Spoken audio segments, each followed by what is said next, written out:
قیامت چې کوم غټ علامات دي غټ نشانیان دي نو د هغه سلسله د نن هغه شروع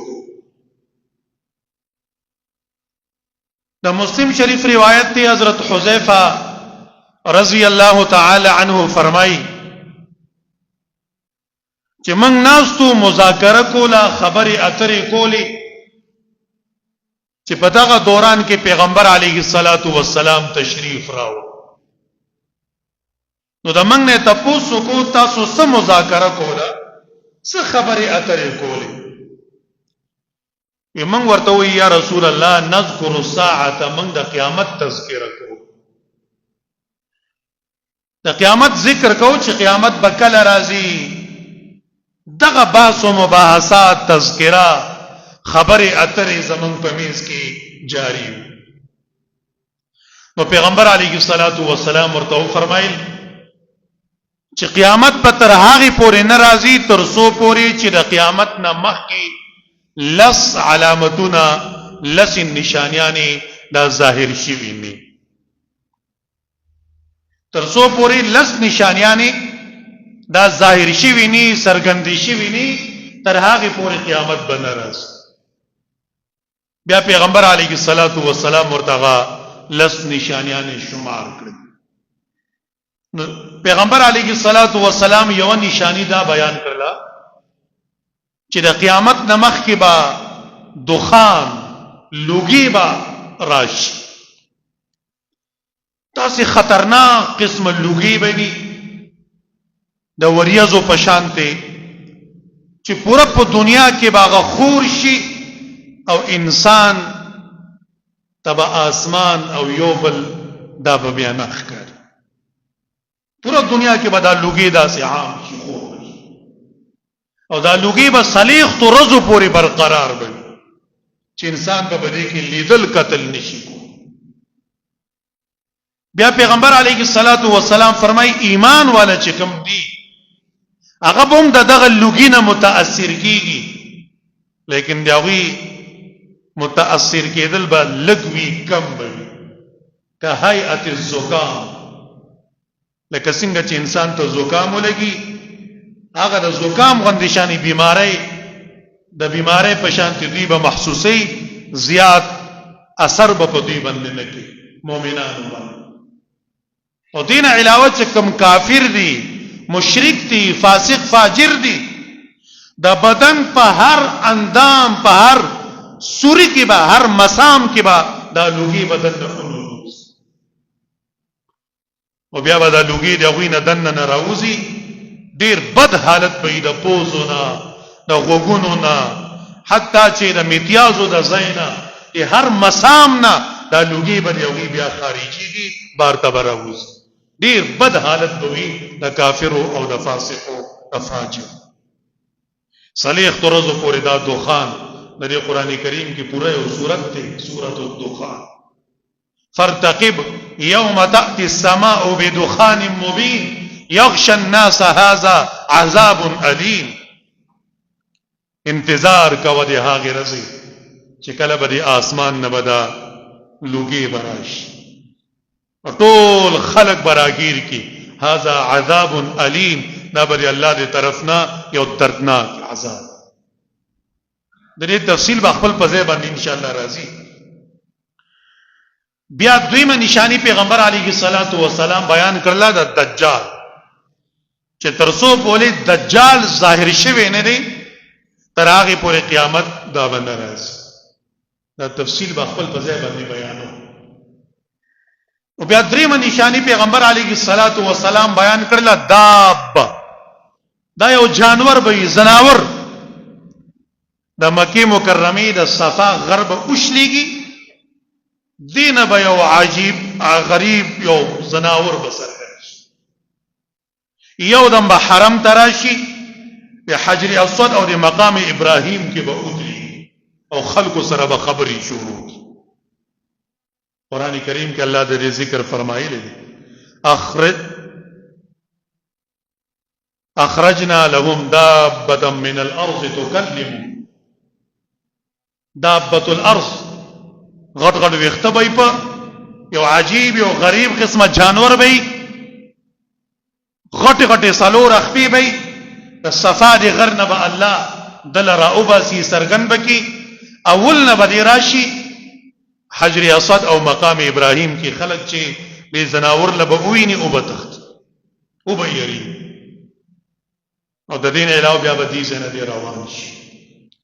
د دنیا یو ځای بدن نه پاتې کیږي چې په هغه ځای باندې بدن قدم نه لګي خلکو سره به خبرې کوي او دیبا د کافر او د مسلمان په منځ کې به تمیز کې جداوالی براوي څومره چې مؤمنان دي ایمان والدي هغه په وجلی باندې نشان ولګي چې دا مؤمن دی او چې څومره کافر دي مشرک دي په هغه باندې به هم نشان ولګي چې دا کافر دی دا بدی مقصد د لپاره الله برا اوباسي چې کافر او مسلمانان جدا دي او آخر کې به خلقو ته د خدای پیغام ورسي چې اے کافرانو اے مشرکانو اے د قیامت منکرو تاسو خو قیامت نه منئ کنه چې قیامت خو اسی دا مسلمانان اسی خبره اے د قیامت منکرو قیامت تاسو په سرونو باندې لا پاسه نيز دی راغي تیار اوسئ دا هم د قیامت په نشانیانو کې په غټو نشانیانو کې یو نشانی ده او دغه شان پیغمبر علیه الصلاۃ والسلام څلورمه نشانی هغه د یاجوج او ماجوج بیان کړي چې تر قیامت باغی پورې ناراضي تر څو پورې یاجوج ماجوج هغه دنیا کې ظاهر شي او پنځمه نشانی پیغمبر علیه الصلاۃ والسلام دا بیان کړي دا چې دا انور دا به د مشرق په ځای باندې د مغرب نه برا او خيږي طلوع وشي دا انور د مغرب نه را سرګندېدل طلوع کېدل دا د قیامت په غټو علاماتو کې یو علامت او بیا پیغمبر علیه الصلاۃ والسلام د شپږمې غټي نشانی ذکر کړي دي چې حضرت عیسی علیه الصلاۃ والسلام د دنیا ته تشریف راوړي هغه به نازل شي او د حضرت عیسی دنیا ته راتلل نازلېدل دا د قیامت په غټو علاماتو کې یو علامت او بیا پیغمبر علیه الصلاۃ والسلام د دریو زلزلو ذکر خسف عربی ثلاثه خسوف خسف بالمشرق وخسف بالمغرب وخسف بجزيره العرب درې ځای به خطرناک زلزلہ راشي یو په مشرق کې براشي یو په مغرب کې راشي یو په جزيره العرب کې راشي زلزلې اوس به کېږي خدا د قیامت وړو نشانیانو کې دي او دا درې زلزلې چې راځي دا ډېرې خطرناکې زلزلې دې سره باغه علاقې ټولې په ځمکه کې بننوځي سمیت د آبادی سمیت د خلکو مشرق کې مغرب کې او په جزيره العرب کې دا درې خطرناکې زلزلې براسي د قیامت نه لګي ما چې کوم علاقو کې دار اغللې هغه علاقې ټولې با آبادی او د خلکو نیک او فاسق فاجر واړه لوی نارینه زنانه دا ټول په ځمکه کې نه نوځي او لسما نشانی پیغمبر علیه الصلاۃ والسلام دا بیان کړی دا چې هغه ټولو نه اخیری نشانی د قیامت په غټو علامو کې نشانیانو کې ټولو نه اخیری نشاری هغه دا چې د یمن نه عدن یو ځای دی په یمن کې عدن د عدن نه یو اور برابر شي هغه اور هغه به خلق شړی خلقو پسې برواني خلق بریاغینه بچکی ځان تختیبه اور به ور پسې لګیدل چرته به بوزي دي خلقو له ارض شام ته ملک شام کې با دا خلق را چمکي ته دنیا ټول انسانان هغه الله د قیامت دی برپا کولو نه مخکې اسرافیل پشپېلې کې د فوکولو نه مخکې الله به ټول دا ملک شام په ځمکه باندې به د دنیا د خلق راځي هغه اور به ور پسې لګیدلی خلق به تر نه تخت ډیر خطرناک اور دی. ساربوم دی خلکو سره ما خام بوم شپې بوم د غرمې بوم پریګیدی بنول تر څو پورې دا ټول خلک د محشر ته ملک شام ته را جمع کړي. څلورو طرفونه ور پسې لګیدلی خلک به تختیر منډي بوم. چې کله غرمې ټیم شه آرام ټیم شه دا اور بلک سات د پاره اوځي. چې کله د غرمې ټیم ختم شو د قیلولې ټیم ختم بشي دا اور به ور پسې بیا روان شي او خلک به تختیر. هغه ماخام پورې وزغلې چې کله ماخام شي د شپې آرام ټیم بشي اور به بیا اوځي. حتی چې دا سو پورې دا خلک دای ملک شام کې جمع کړي ني تراغه پورې دا اور دا به ختمي.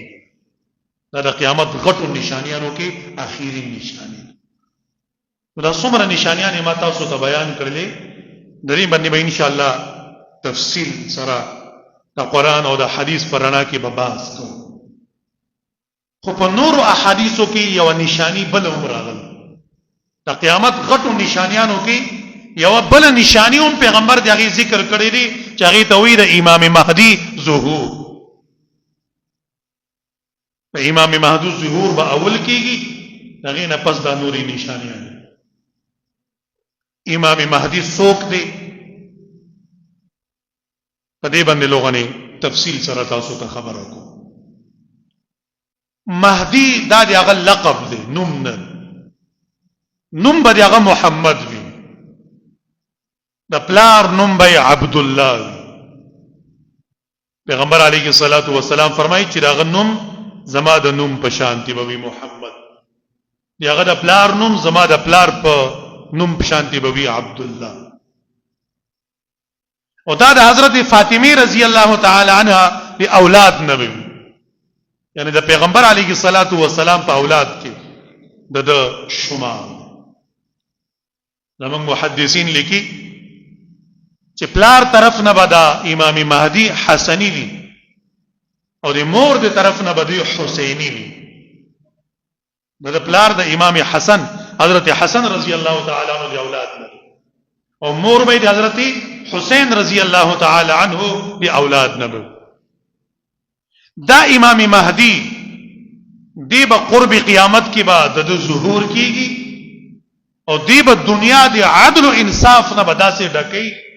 لکه څنګه چې پیغمبر فرمای کما ملئت ظلما وجور. څنګه چې دنیا به ددن مخ کې ظلم سره بدکې زیاتې سره بدکې دا امام مهدی دی به یو انقلاب راولي او دنیا کې به عدل او انصاف بقای او دی برازي خامخا. پیغمبر علیه الصلاۃ والسلام تر دې پوری ویلي د ابو داود شریف روایت په قیامت برپا کېدو کې یو ورځ دی پاتې او تر هغه پورې امام مهدی ظاهر شوی ني نو الله به دغه ورځ طویل کی او په دغه ورځ کې به امام مهدی ظاهر شي او د دنیا د عدل او انصاف نه بډه. ډیرو احادیثو کې د امام مهدی ذکر هغه راغلی دی. یو حدیث پاک کې راځي پیغمبر علیه الصلاۃ والسلام فرمایي دنیا به تر هغه پورې الله نه ختمي حتا یملک العرب رجل من اهل بیتی حتا چې زما دی اهل بیتونه زما دی نسبنا اولادنا یو کس بر عرب و مالک شي پوره د دنیا حکمران به جوړ شي او دنیا به د عدل و انصاف نه بډکه. او یو بل یو حدیث کې پیغمبر د امام مهدی تذکرہ کوي فرمای کیف انتم استاسو بس حالتی کیفیت به استاسو اذا نزل ابن مریم فیکم کله چې عیسی ابن مریم په تاسو کې نازل شي و امامکم منکم او امام بد استاسو نه وي. صحابه ته پیغمبر وی امام بد تاسو نه عیسی علیہ الصلوۃ والسلام با هغه په اقتدا کې به مسکه دا چې کله د اسمانونو نه فرشتي حضرت عیسی علیه الصلاۃ والسلام برا کوز کی د دمشق جامع مسجد په میناره باندې به کوز کی دا به د مزتیم عیسی علیه الصلاۃ والسلام به تازه د ګیرینا د وختونه بل قطرې د غساس بیا به خلق منارین غلبا د پرچانګي د کوزیدلو تنظیم به وکي هغه به د جامع مسجد د دمشق جامع مسجد ته برا کوش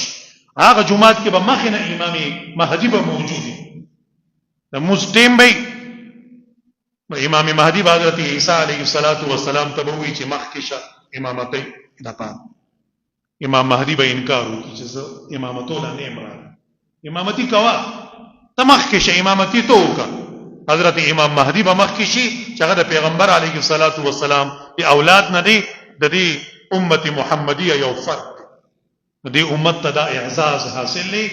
چې دې امتی پسې به یو پیغمبر به مسک چې کله موضوع کې بیا به عیسی علیه السلام به وي چې مال د سوارې د توري د تنظیم وکړي چې زه دجال نه تخلق نو پیغمبر علیه السلام دغه خبره طرف ته اشاره کوي چې هغه وخت سره اساسو کیفیت بسی چې ابن مریم عیسی ابن مریم بنازل شي و امامکم منکم او امام بد تاسو امام دینه مراد امام مهدی دی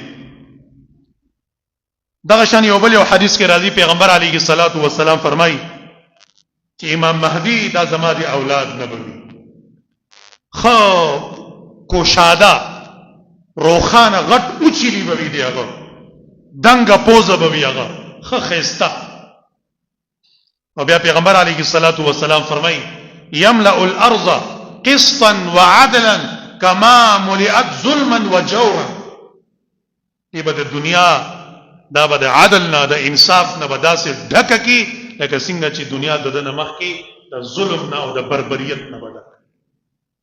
دی به په دنیا کې عدل قائم کی انصاف قائم او دغه په زمانه کې به داسې انصافي داسې عدل به وي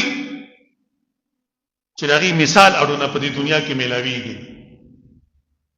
یو زنانه به د عراق نه سفر شروع کی تنها یوازې د کالونه به ډکه مکه مکرمه ته مدینه ته براشي لیکن هغه ته وسو اوچت کتو والا به تاسو ته نه ملي دنیا به داسې عدل نه د انصاف نه ډکه دا امام مهدی وو کاله به حکمرانی کوي بیا به وفات شي د وفات کېدو نه یو څو کال مخکې حضرت عیسی علیه السلام به هم را کوشي او دجال به هم راغی دا څو نشانه یو بل سره لګېدلې دي تړلې شوي دي او امام مهدی په زمانه کې به په دنیا کې غریب بنه ملایي په دنیا کې زکات او صدقه اغستلو والا بنه ملاويږي دومره به خلق مالدار شي دغه دا وکاله معاشي لحاظ سره به دومره مضبوط وي چې په دنیا کې به سو غریب بنه ملایي یو روایت کې راځي چې یو کس بده په سراشي او دته به وي چې ما سره تعاون دی به ول د سرو زرو د سپینو زرو د مال او دولت نه به ول جوړې ډک جوړه دومره بلور کی چې هغه باغې نه روستو بیا چاته محتاج به پاتې نشي دومره خیر او برکت زمانه ده یو بل یو حدیث کې راځي دغه په زمانه کې دومره خیر به وي چې اسمان فرشتي به خوشاله نظمکه مخلوق به هم خوشاله په دې اوبو کې د میان به خوشاله مې اسمان به پټیم ټیم باندې باران به وری او د زمکه چې څومره پیداوار دي څومره میوې دي فصلونه دي دا به خپل ټول فصلونه به زرغون هر شي هغه به پریمانه ملاويږي وافره مقدار کې به ملاوي